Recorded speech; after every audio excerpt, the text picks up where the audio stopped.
Hello and welcome to Talk West Ham, the episode where you're in control. Think TalkSport for West Ham fans only, without the winding up. But some people might get wound up, not on purpose, not by me, Gonzo. But Gonzo, how are you this morning? The last day of the year. There's only 14 hours left of the year. How are you? Yeah, I'm not too bad. I'm not overly concerned about the last day of the year or anything like that. You know, I enjoy Christmas, but the missus is going out tonight, so I've got the kids, so it's not like I can even celebrate or anything like that. So New Year's nice if you can go out and do something, but if you're staying at home, we'll probably end up watching some silly film or something. But I'm all right, thank you very much, mate. Yourself? Yeah, not too bad. Looking forward to this show. We've been trying to squeeze it in. It's quite difficult because we have to react to the news and stuff, so it knocks the show back all the time. But we found a little gap, 10:15 a.m. on New Year's Eve. We found a little gap, so we've gone live. We've got a few callers lined up, and we've got the first one on the line with us just now. Kev, can you hear us okay, mate? Yeah, hello boys, how you doing? Not bad, thank you. What is it you've come to have a chat about today with us?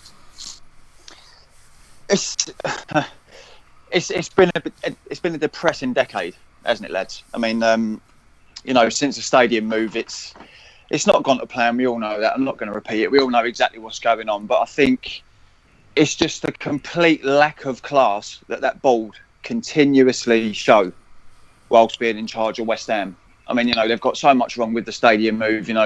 David Sullivan acting as director of football, he's got a lot of signings wrong. I just think they just show a complete lack of class, and I think they're getting found out now, even by media outlets. We've seen a lot of media outlets, a lot of reporters, a lot of writers. They now know what the board are up to, and I think their time's run out, boys. I mean, we've seen some big name accounts that have called out the board as well, that have supported the board in recent times, and I just think that their time's up. I mean, I don't know why they just do not do what's best for the football club and just sell and just go and just give this football club and our long-suffering fans a fresh start. We need a fresh start now.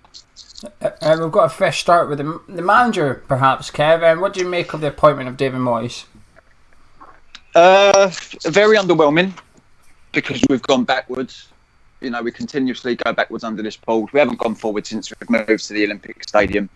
All the promises they made, but I can understand why they've appointed him, because he knows the players. He kind of knows the fans. He knows the club a little bit. During his short spell with the club.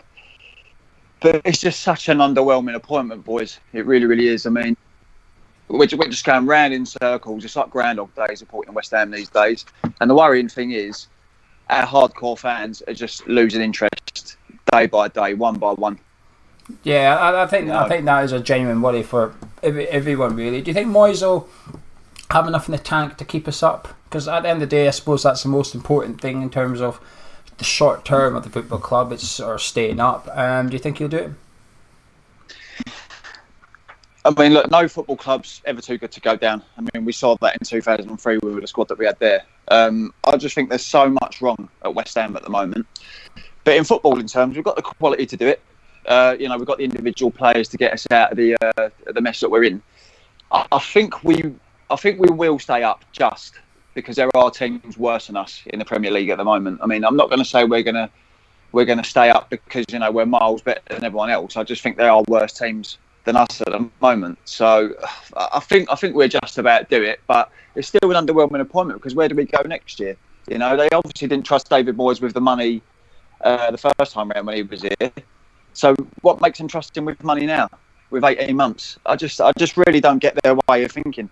I really don't. What do you make? You talk about trusting David Moyes with money there. I suppose that's a very important thing, considering tomorrow the transfer window opens. Do you have faith in the owners spending the money required in order to improve the squad and give David Moyes the best chance of keeping this team up?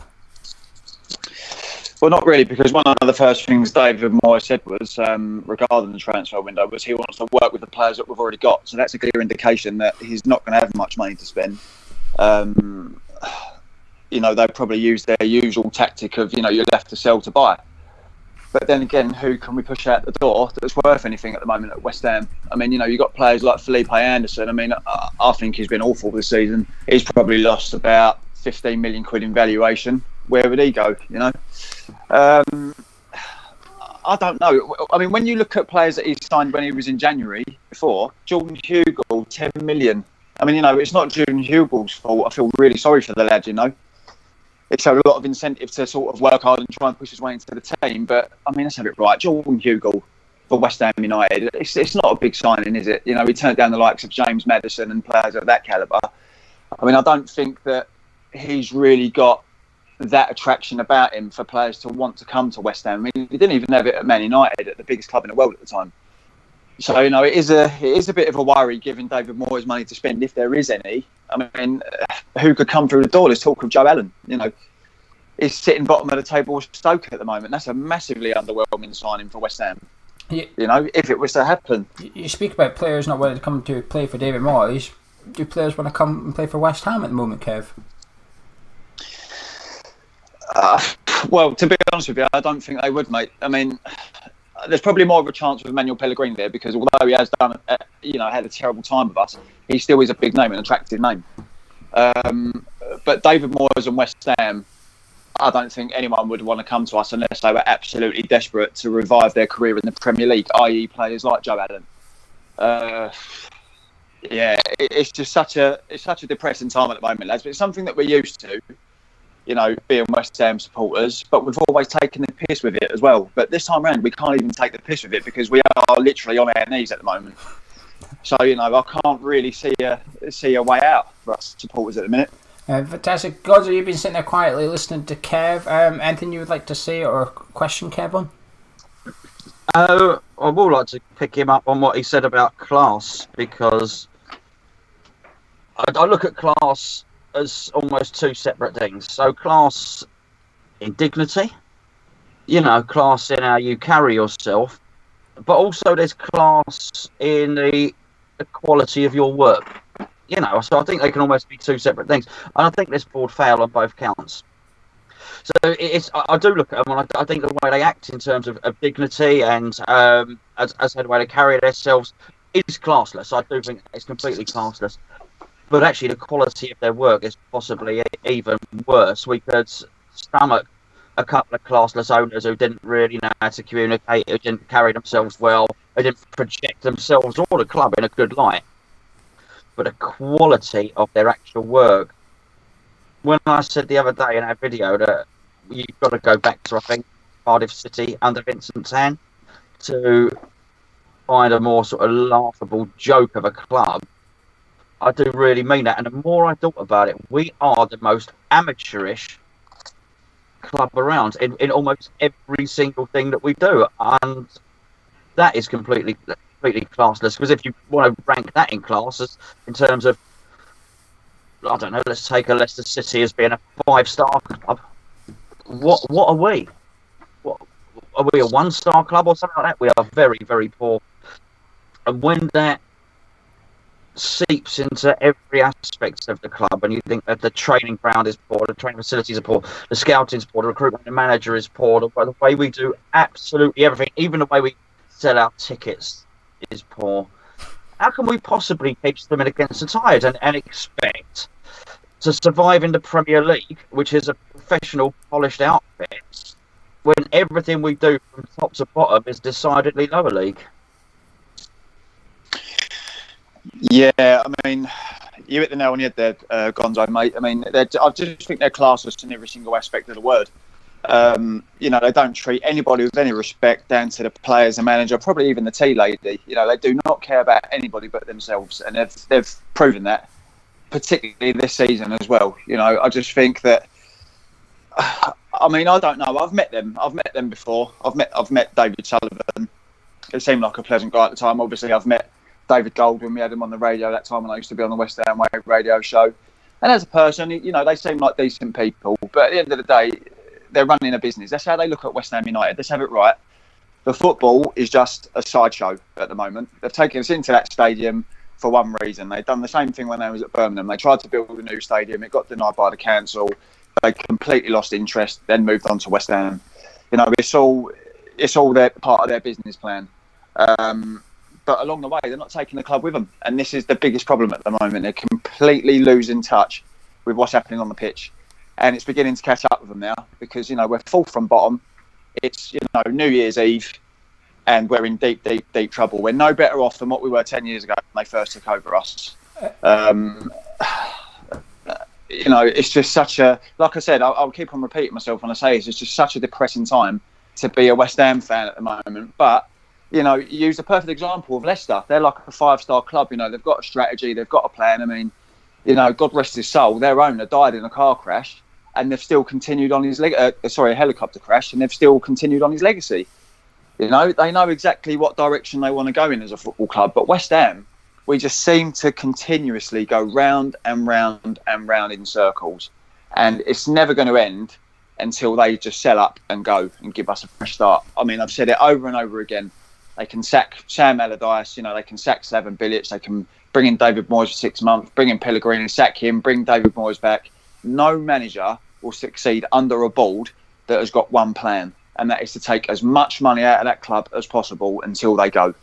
It's just never going to happen, boys. It's an ongoing cycle at the moment at West Ham. Fantastic, Kev. Now, listen, sorry to abruptly change the topic. We need to wrap this up. I've got a question in the live chat from you and one from myself, and then we'll say goodbye to you. Sir Winks, it's a very random question. It says, Kev, do you think Moyes will bring back Ghana? No, I don't think he will, no. The last question for you, I'm going to ask it to everybody that calls in today. What's your score prediction for tomorrow? Bournemouth at home, the Moyes Saya is back. What are you thinking? I'm going to say 1-1. 1-1. A 1-1. That's not a good result for anyone. Kev, thank you very much. Lovely to hear from you as always. I appreciate your time. Happy New Year, and speak to you soon. Cheers, Kev. Take care. Happy New Year, boys. Take care. Yeah, mate. See you later, lads. Bye-bye. Gonzo, though, just before I get the next caller on, there's a really good comment in the live chat from Skins. Skins Zinks says, I think Moyes might feel he's had a good turn here. There is no way he would have attracted Anderson, Allaire and Fornals, etc. He took a gap year and got a few decent players on paper in his absence. I mean, that's quite a good point, I think. I think that's a good way of looking at it a little bit. We all say, can Moyes attract the players? Well, he couldn't, but Pellegrini has, and now Moyes is getting to benefit from those that Pellegrini was able to bring in. Yeah, I do think that's a very good point, but obviously he's going to have to then... You have to ask him, well, why wouldn't he normally attract that calibre of player? Well, because that calibre of player wouldn't have been attracted to what he's done, his record, or Moyes the coach. There's still going to have to be a proving ground that goes on, which will be his first training session. So those players will be looking at him and thinking, well, hold on, what can you do? As ridiculous as that sounds, because Kevin's right, Anderson, amongst many others, has been absolute tosh this season. But he will still be thinking, hold on a second, are you going to play the type of football that I want to play? Regardless whether you think Anderson's good, bad or indifferent, he is going to be looking to try and get back into that Brazil squad, and he'll be looking at David Moyes thinking, can I do that with you as my coach? So I do think that's a good point, I really do, but there's still lots to be done for... If David Moyes has got higher calibre players and he's used to dealing with, he's going to have to prove that his coaching is not lower calibre than they want to deal with on a day-to-day basis. I think that's a very good counterpoint, to be honest with you. I think that's a good one as well. You know, they'll be working, some of them like Anderson and Allaire and Fornals will be working almost with like European type training. I assume it's probably different to the old school British methods, and now they're going to probably get thrown into old school British methods. We found out, like when Moyes was first here, some of the training sessions didn't involve a football. He got rid of the football. You know, I can really imagine what some of them would look like. That some of them must look at David Moyes and go, what the hell is this?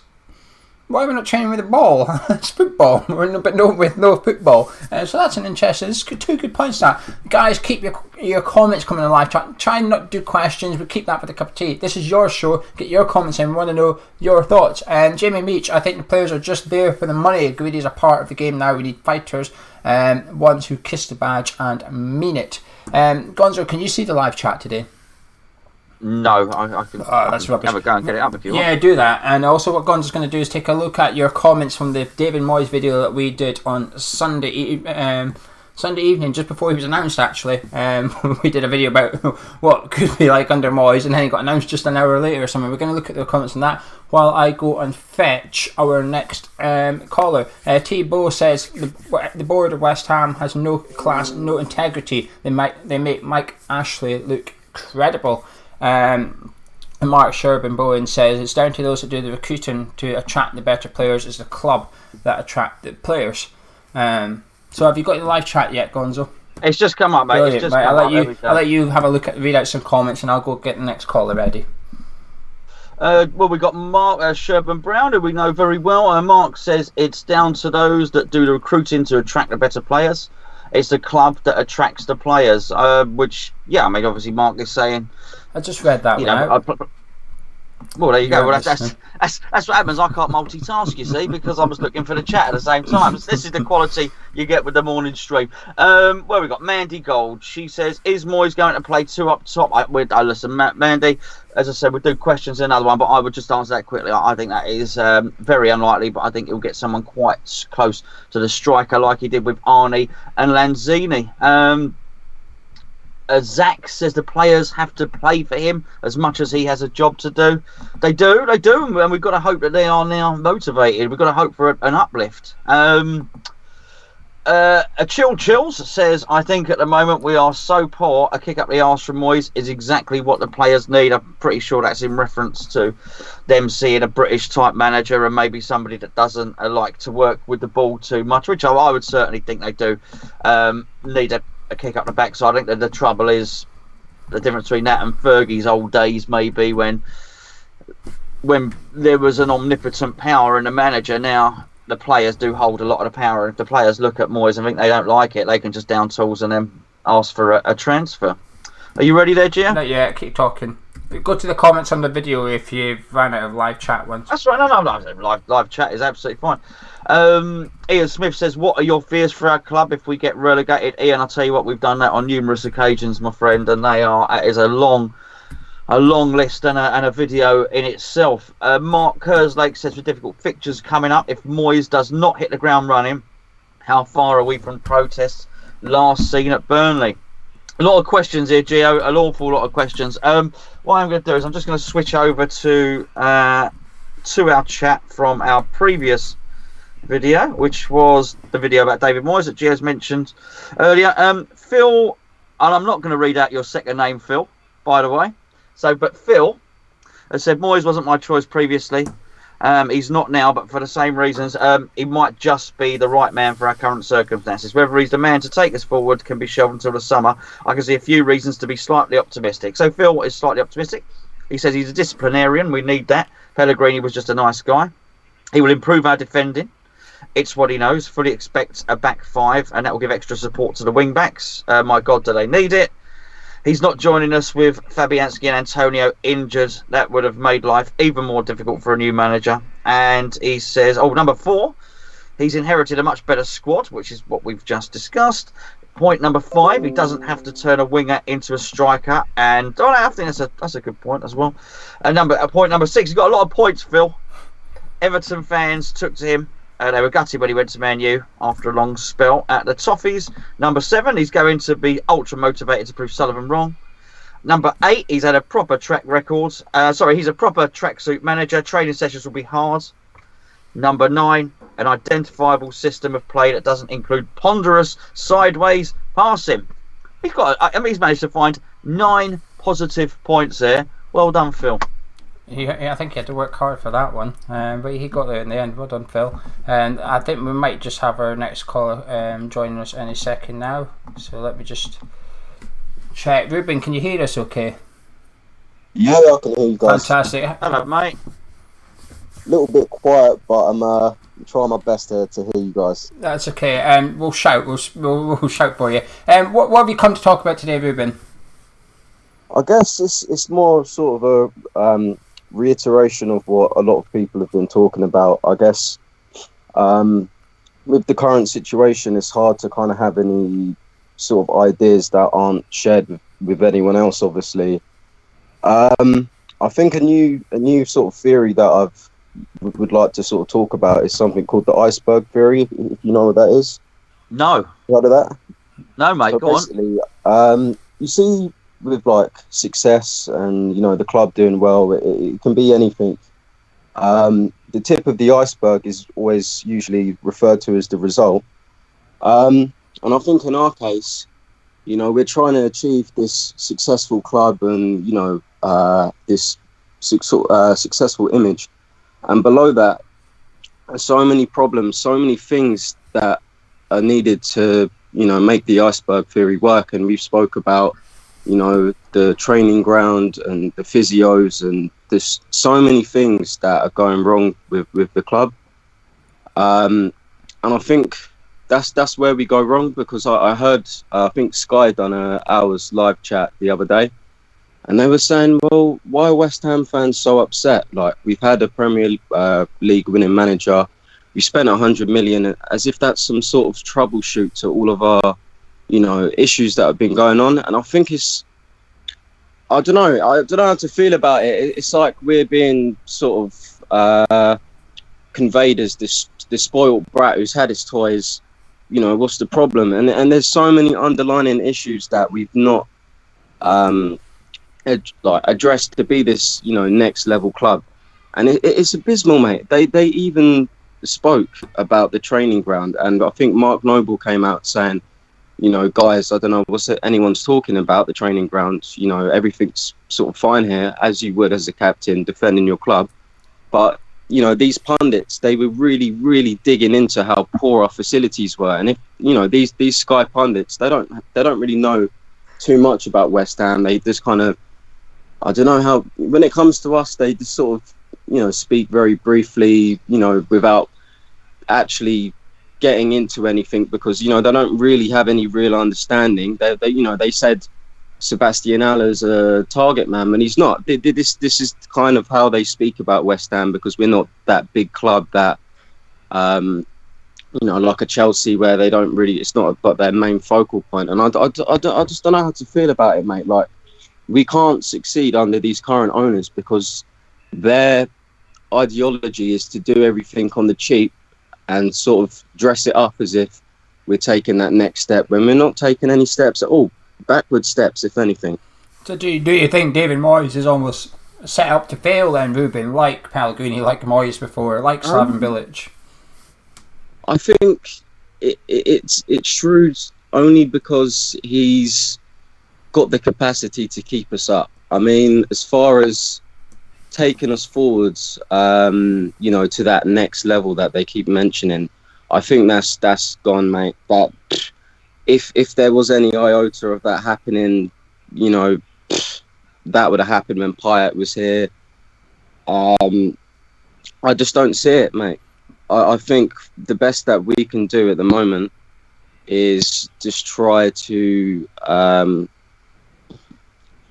stay in the league, mate. And I think the owners need to realise that they haven't got what it takes. They need to accept the fact that they can't take us forward without a complete redesign of the way the club's structured, because these things are important. Training grounds are important, physios are important. You've got to start from the ground up, and they kind of didn't do that. They thought they were doing that by removing Upton Park, moving us to this new stadium, but that's kind of made things worse in a sense. I can understand how, from a different perspective, they probably thought, oh look, if we take us to a different stadium, next level, blah blah blah, now we're going to be a big club. That's not what happened. You're basically taking one issue from one place and kind of taking it to somewhere else. But it was all right with Upton Park. We've been there for years. We had I think an unbeaten run against Arsenal at home for however many years. We had small things that we all knew and loved.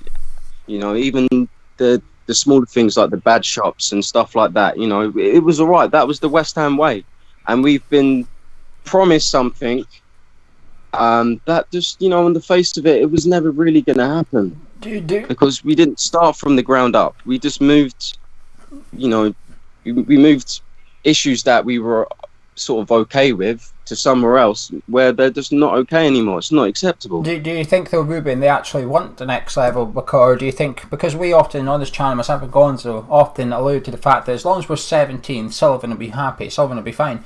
Do you not think that's their? Do you not think if that's their aim, though, are they not then achieving what they're aiming to do? Because we are staying in the Premier League every season so far. So maybe what we think is their expectations and what their actual ambitions are two different things. So in their eyes, they could actually be doing what they're set out to do, which is just stay in the Premier League. And I guess their counter argument to your arguments is, now while I agree with you, I'm just playing devil's advocate here, their counter arguments to you could be, hang on a minute, with our physios that we've got, we're still a Premier League club. With the training ground we've got, we're still a Premier League club, and we've got a £45 million striker here, so obviously he's not bothered by the training ground.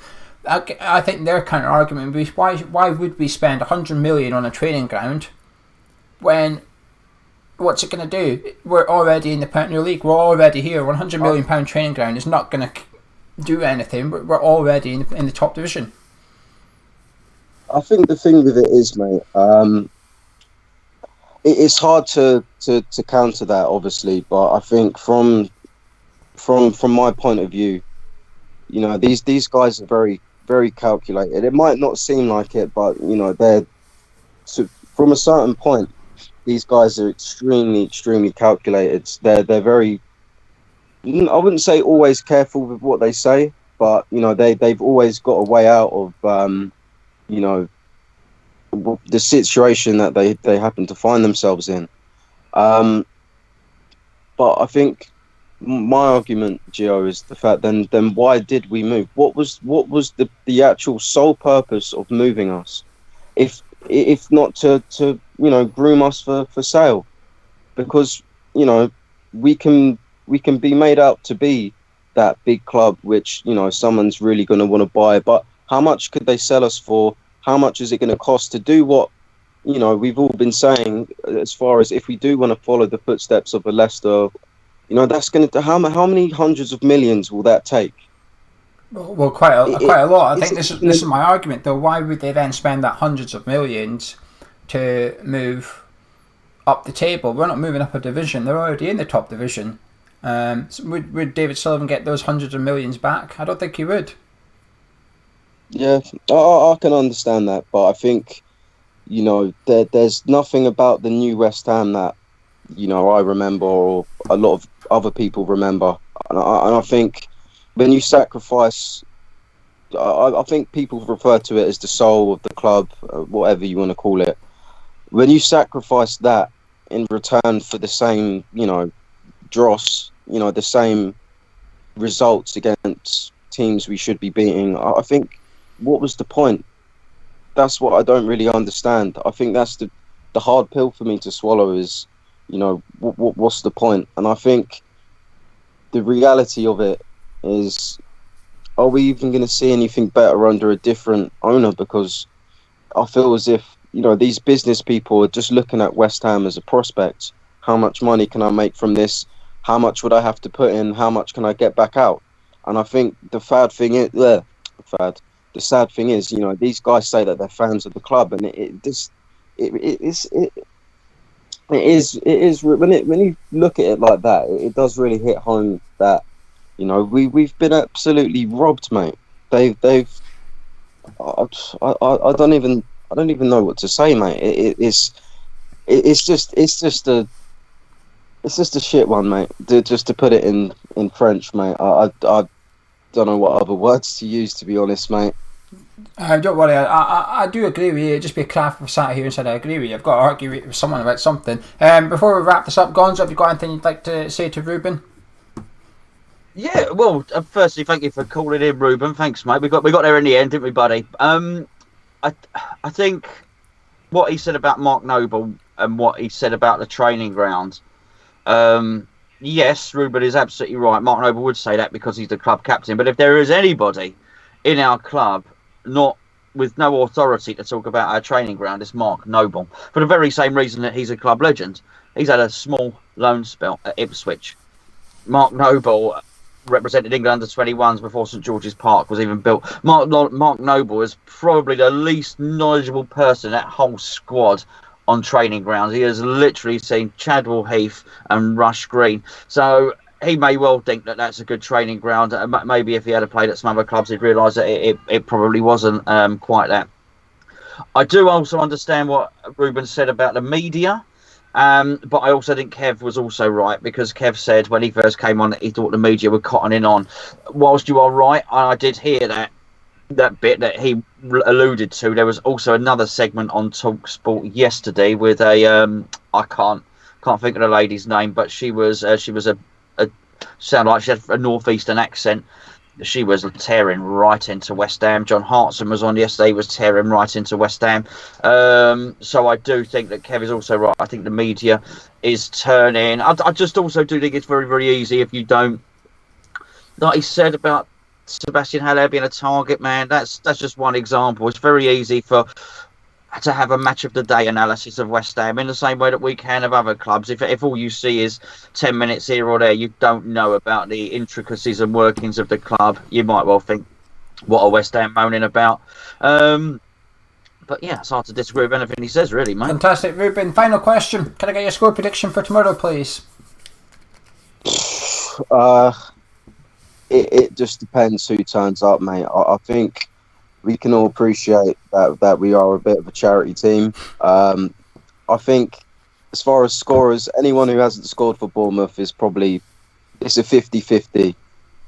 I'm going to be audacious, mate. I think David Moyes might give them a kick up the arse. I reckon 2-0 West Ham, mate. Fantastic. Ruben, thank you very much for your call. Much appreciated. Hope to have you on again in future. Guys. Take care.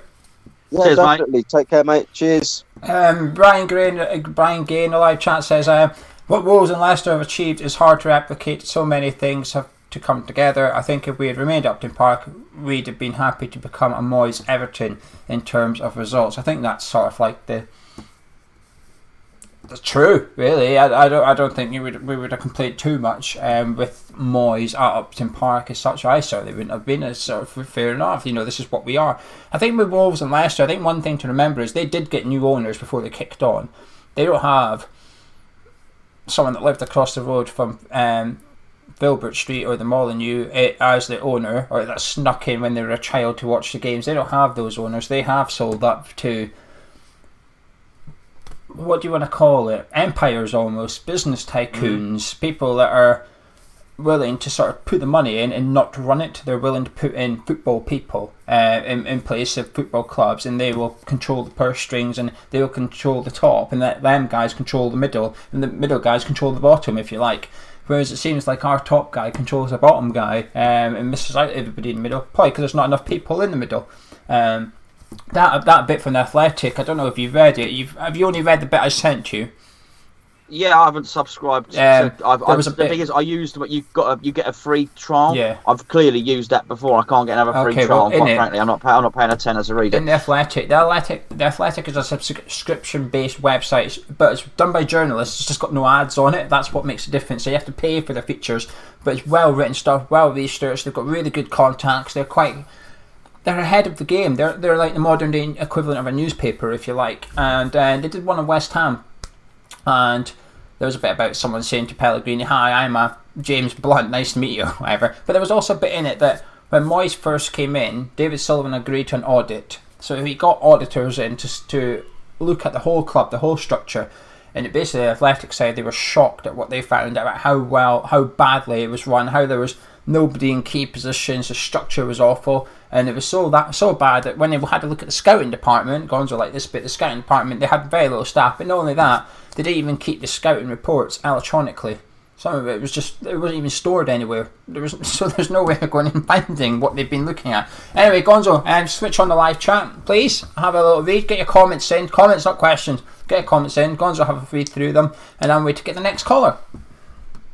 Yeah, just before I do, what I would say on that, that article. I mean, see, the thing is, it's nice that that's come out, but this is nothing new. We've spoken about this for a long time. We've spoken about the scouting system being run down. Them getting exposed as new. It may well get exposed as new, but I mean, how many times on here have we turned around and said that even just the staffing levels are very low, that they're working twice as many hours for half the pay they do at other clubs? How many times have we said that people are just on general staff are leaving to move to other Premier League clubs? I'm glad it's getting exposed, don't get me wrong. But this is, nothing new at all. Sam says rumour is that Eddie Howe is watching tomorrow. I think Eddie Howe needs to be. Oh, I see. Very funny. Nice one. It's quite good, that one. I like it. Yeah, that could have caught us out. If we were half asleep, we'd have said, "Is he going to be there? Why is Eddie Howe going to be there?" I am half asleep, but he did catch me up for about 5 seconds. Maybe the team as a whole need to look at themselves, all to prove the pundits wrong, stand up and be counted. Of course. Fornall's been looking good of late. Next season, will he come good? I don't. To be fair, Jason, I think you could argue he has come good. I think the question is, will the manager like him? He's one of the few players that seems to have a decent attitude at the moment. Tim says, hold on. I'm just saying one more. Read out one more. Oh, sorry, I thought you were telling me to shut up. No. Moyes seems to realise that some of the players aren't putting in the effort. I think if they don't pick their game up, he'll bench them or they'll be out.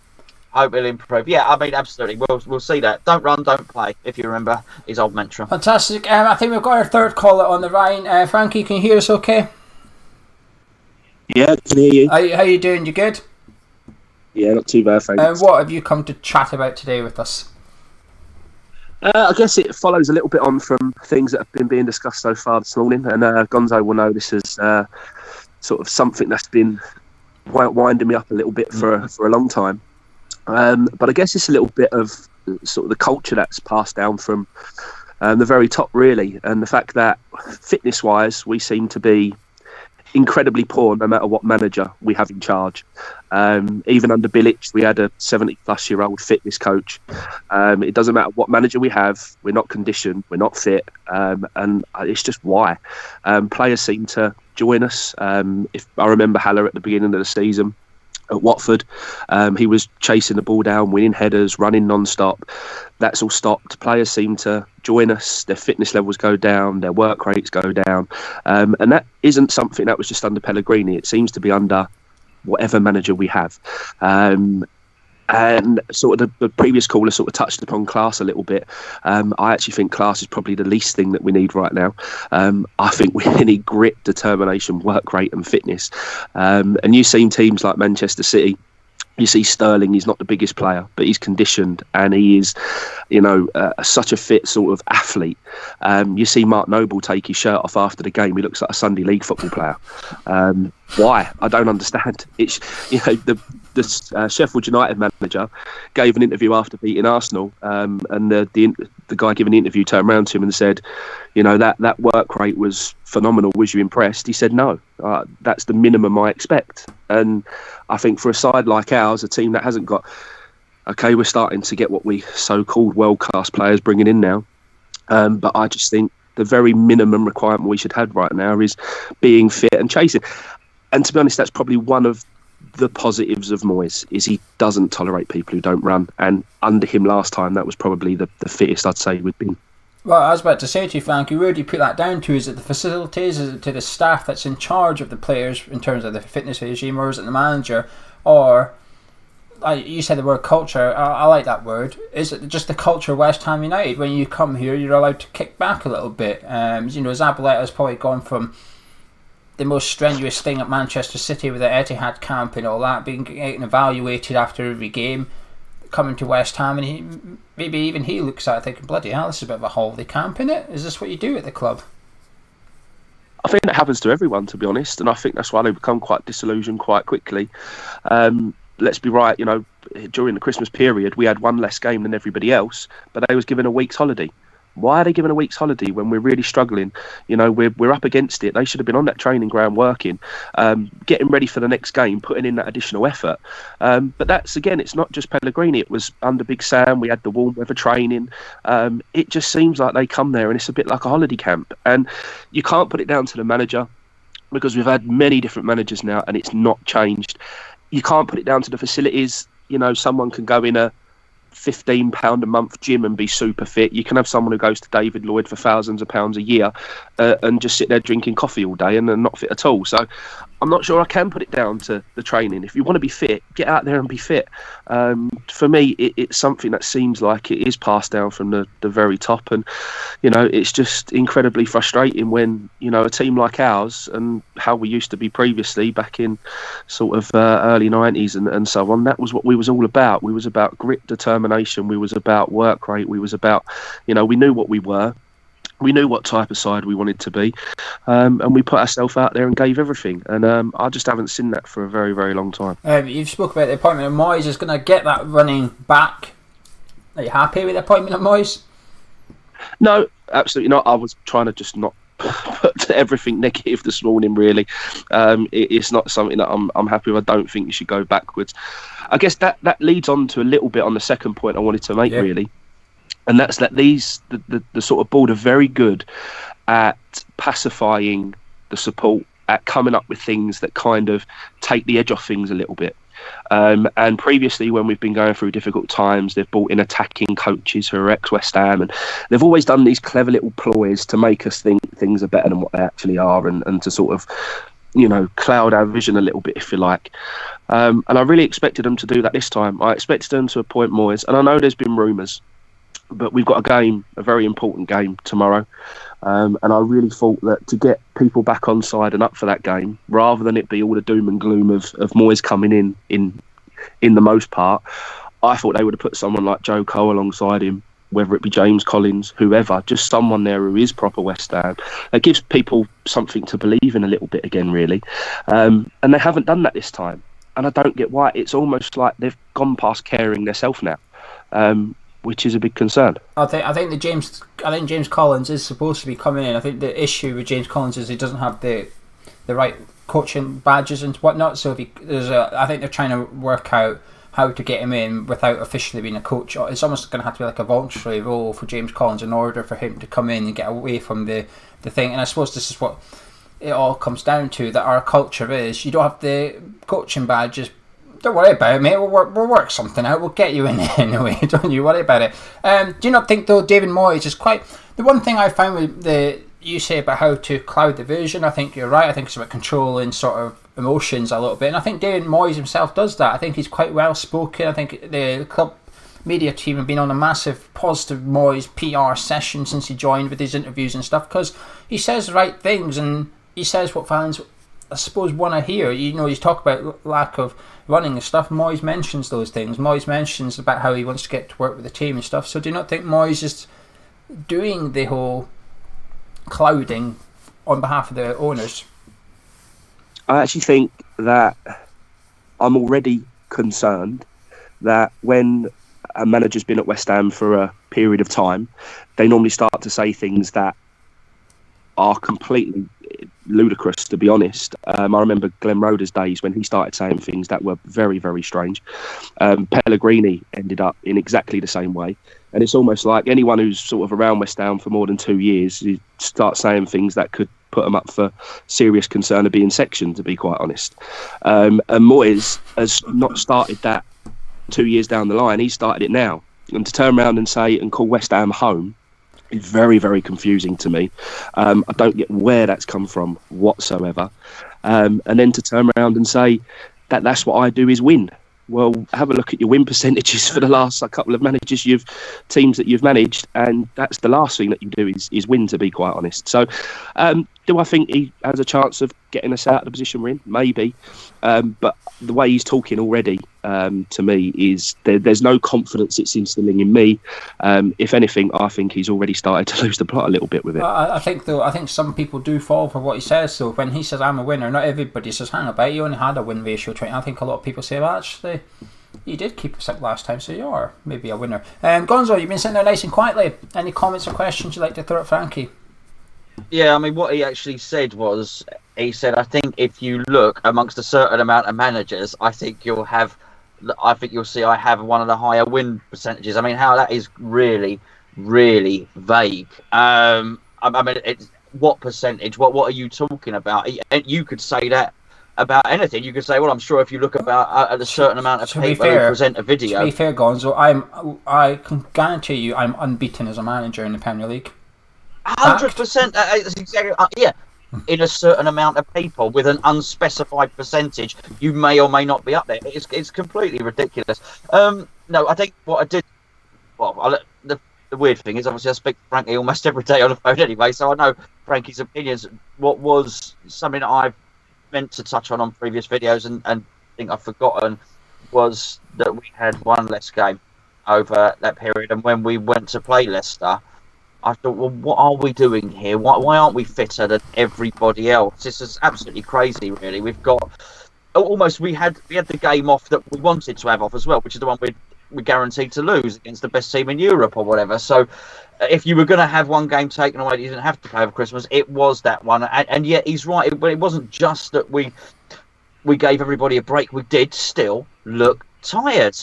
It is absolutely ridiculous, and it does show a lack of overall leadership. I think there's such a big detachment between the owners. We hear that the owners never go to the training ground, but you can believe that because there does seem to be this massive detachment between the board and then actually what happens on the training ground. It's almost like getting a supply teacher at school, and a headmistress or the headmaster don't know anything about it. I mean, what goes on the training ground stays on the training ground. Well, it doesn't. It gets leaks, of course, but you know what I'm saying. Yeah, I do. A couple of comments coming in here. Paul McCarthy says James Collins is a coach. Talk of Joe Cole joining is laughable. It's not as simple as players coming in. The Cowley brothers have a league game between them, but get results. Kevlock says Chadwell Heath has the adjacent playing fields available and the council on better votes. Michael Huggett says it's not fitness, it's all about the desire to wear the shirt and put in an effort. It's not the ground as it's a football pitch, but don't get me wrong, I miss Upton Park. Frankie, is there anything else you would like to say before we wrap up this call? No, I guess that's it from me. Touching a little bit upon a couple of comments there, I kind of do agree with the desire aspect of it. However, I think there are players like Noble, Snodgrass, who want to try, but I think they're not fit enough to keep going for 90 minutes either. And okay, the argument would be Noble's sort of, father time's catching up a little bit with him now. But I think even if the players wanted to give that full commitment, and some of the players do, even they struggle to do it. So, yeah, I think, it starts with being conditioned, being fit. And I guess, I think that's what we all need to take into consideration a little bit on, tomorrow, that Moyes to turn that around in a couple of days, that just isn't going to happen. Yeah. So we all need to be a little bit understanding that's the situation, and he does need to work with them to get them running again and to get them fit again like he did last time. So I personally think sort of tomorrow draws the best that we can hope for. And yeah, we just need to be a little bit understanding that he needs a little bit more time. I've got a couple of questions from the live chat for you, Frankie. Ray says, do you think our training ground is unfit for purpose and needs more investment? I would say it is. I think, the facility-wise, we know it's lower than most other, Premier League clubs out there. But again, you can go out after New Year's Eve and start running on the roads tomorrow and get yourself fit. It's not an excuse. You can always throw excuses out there if you like. But at the end of the day, like I say, if you've eaten too much over Christmas, you can go out on New Year's Day and plod them roads and you can get yourself fit again. I think facilities do play a small part of it, but, I think really it's if they had someone instilling that culture, that conditioning, that work rate, they should be able to achieve that on Chadwell Heath, no problem. And other questions from Jazza. Assuming we stay up this year, where do you see us in the league this time next year? I don't think anything will change because the culture's not changing. Nothing's changed with us since we left Upton Park. Nothing's changed, even the days before we left Upton Park. We've always had this kind of fake ambition of being further beyond what we actually are, and that's not the case. We are what we are. You guys touched upon it earlier. I think they are happy with being 17th. That's how they keep their investment, and all the time they can achieve that without putting any more money into the club. I think that's exactly where we'll be. Fantastic. And last question, Frankie. Can I get your score prediction for tomorrow, please? 1-1. Oh, no, he's not the only one predicting a draw. Thank you very much, Frankie. Pleasure chatting to you. Cheers, Happy mate. New Year and catch you in a bit. And you bye. There we have it, Gonzo. That's the guest. We'll live chat, keep them coming. We'll spend 5 minutes reading out your comments because this is your show. David Ryder says, what an opportunity missed with a long break before Christmas. Moyes could have put them on a new fitness regime. I think that's a very good point, actually. That 12 days between Southampton and Palace, David Moyes could have had a lot longer to work with him. I just can never have seen the board sacking a manager after a win, though, regardless of how it was or what it was and stuff like that. It's just... Anything you'd like to add or say? Me? No. The one thing I will say, from the last couple of videos we've done about David Moyes, we've done the official announcement one, and the one that me and Gonzo spoke for about 45 minutes on, which is the main one, and I noticed a lot of opposition fans actually replying. And we often get opposition fans replying to their preview. So a Wolves fan that subscribes to the channel and watches some of the content will reply to the Wolves preview, the Wolves review, and say, this is what I thought and blah blah blah. But the Moyes one, actually, we had fans of clubs just replying, and I remember there was a Newcastle fan replying. I'm a Newcastle fan or something. I don't have to feel bad for you. Bloody hell, how bad must West Ham look right now? And I do think the general perception is that in sort of the neutral world of football, I think they're starting to look at West Ham a bit like we've been looking at them for years now. I think they're starting to really focus on this club. I think it's because, funny enough, I think it's actually because Newcastle are doing okay. I think they can't really have a pop at Mike Ashley now because he's took in Steve Bruce. Everyone had a pop at him. The media went mental at him for letting Rafa go. Steve Bruce is actually doing all right there, so they've had to go, oh well, we can't really pick on them, can we? Arsenal just got in Arteta, so they can't really have a go at Arsenal anymore. They've just got to leave him be for a little while. Frank Lampard is the media's darling, so they're not going to have a pop at Chelsea despite the fact that they're starting to really go downhill a little bit. City are doing City, Liverpool are doing fantastic, Leicester are doing fantastic. There's not many clubs at the minute they can have a pop at in the media. They always like to, I don't want to say bully someone, but sometimes they do bully someone. It's usually Jose Mourinho gets soon. Eventually they'll start bullying him if Spurs keep struggling. And I think West Ham's only club at the minute they're looking at thinking, actually we can have a go at these guys. And I think that's why they're starting to turn on us. But what's interesting is that the club's friends, Darren Lewis for example, he's the biggest one, is still pumping out these columns almost praising the board, throwing everything he can at Pellegrini. I mean, they blame Pellegrini for Antonio crashing his car. I've just never seen anything like it. So it's just, I do think the mainstream media is starting to wake up a little bit. So that's that really. Anything you'd like to add? No, that was a crazy column. That was, but by just, the way, that was too much propaganda. I've got to be honest with you, Gio. I am trying to keep my powder dry at the moment because I do feel. I say keep my powder dry. We're doing videos every day. I've got one coming up later, which is just to look at Moyes' press conference. But I'm still trying to. I've really tried hard not to put the boot into him on that actually, and I've done it on purpose because what I wanted to do was laugh at it all sarcastically, and I thought I don't want to because I don't blame him for taking the job. I feel he's been in many respects. I think with Man United, David Moyes was promoted above his pay grade, if you know what I mean. And I do wonder, he got relegated with Sunderland as well. People will often say there's mitigation for him keeping us up, which was basically we were playing teams that are on their holidays. It was a flattering position. But I do hope for the best from him. But I am really seething, Gio, about this whole owners thing. In fact, I'm probably more angry now than I ever have been, and I have been. People will know. People who watch the lunchtime videos regularly will know. I've been chipping away and chirping away about our board for quite some time. So I am not a board supporter in any way, shape, or form. Well, I'll tell you what. I've probably gone up another 50% now because I am actually fuming with what's happened. But I'm trying to keep my powder dry because I do want us to do well. I do want us to survive relegation. But I am also mindful that I'm holding off and keeping my powder dry until I see what happens against Bournemouth. And not because of what David Moyes may or may not do, but I am just extremely mindful, like I said in the preview last night, that if things go very badly against Bournemouth and we lose against Bournemouth, then we are in, I think, more trouble than anybody else ever expected. And I'm a little bit worried that so many people, because what Moyes has done before, are assuming that we're now safe from relegation. That's been a real concern for me. Moyes is going to come in, Moyes is going to get them fit, and we will claw our way above relegation. There are 3 worse teams than us. I am not sure any of that is true, Gio. Any of it. Do you know something, though? It's what Moyes done previously. I think we could get relegated.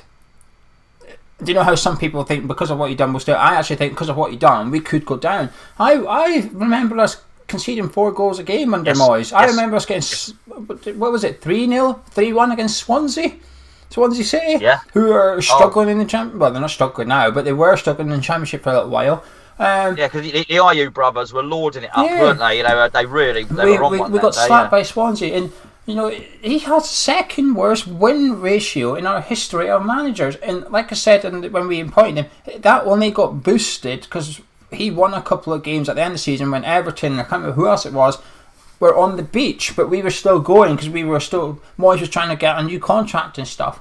And I don't blame David Moyes. Like, he got offered the job. Anyone would take it. I have absolutely no blame. But as Frankie said, he called it home. I mean, bollocks, it's not home for him. It's just a job.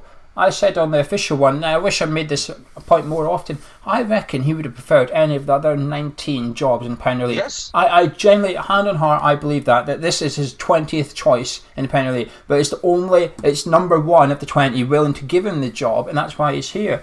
I hope he keeps this up. I hope he does well. I'm not there tomorrow, but I'll be there for the Everton game. If there's a David Moyes song, I'll sing it. I'll support the bloke. But I am very, very worried that he's just not going to have enough. And this whole transfer window thing that opens tomorrow is starting to worry me a little bit that he, apparently wants an enforcer, and that's going to be Joe Allen, and also the striker we're bringing in is Giroud. Now, I mean, like, they were good players 5 years ago. I would have loved them at West Ham 5 years ago. David Moyes would have been a good manager for West Ham 5 years ago. It's just worried. Tomorrow is the start of a new decade. It feels like we're entering. Me and you and the rest of us are entering 2020s. It feels like West Ham are entering the 2010s, and it's a bit of a. It's just a bit of a worry. Anyway, we'll wrap that up. Yeah, I think so, mate. I think so. What more can we possibly say? Tomorrow we're going to get a real line in the sand one way or another. Well, there was one question actually. Forgive me. Someone asked a good question. I think it was Lee. Okay, I'm pretty sure it was Lee something. Lee said, "How many games until David Moyes is under pressure?" Let's do this now because I don't want to do it in the review. How many games has David Moyes got until he's sort of David? If we lost handsomely tomorrow, David Moyes would be under pressure tomorrow. I think he's under pressure now. Yeah, I do. I don't think he's got. But the thing is, any manager would be. If we employed Kovac would be under pressure now almost as well. The difference is, you could say to Kovac that he didn't know what he was walking into. Moyes knows exactly what he's walking into here, and he's decided to take that up. So, I'll tell you now. Before we go. Yes. They often say, forget about the Husilos example, just forget Husilos ever happened. They often say in football, the director of football is the best job to have because you can sack the manager and it's never your fault. You just pick another manager. That is true, but there's another truism in that, which is basically the moment the pressure goes on the owners, not just ours, football owners, they can sack the manager because it keeps the pressure off of them.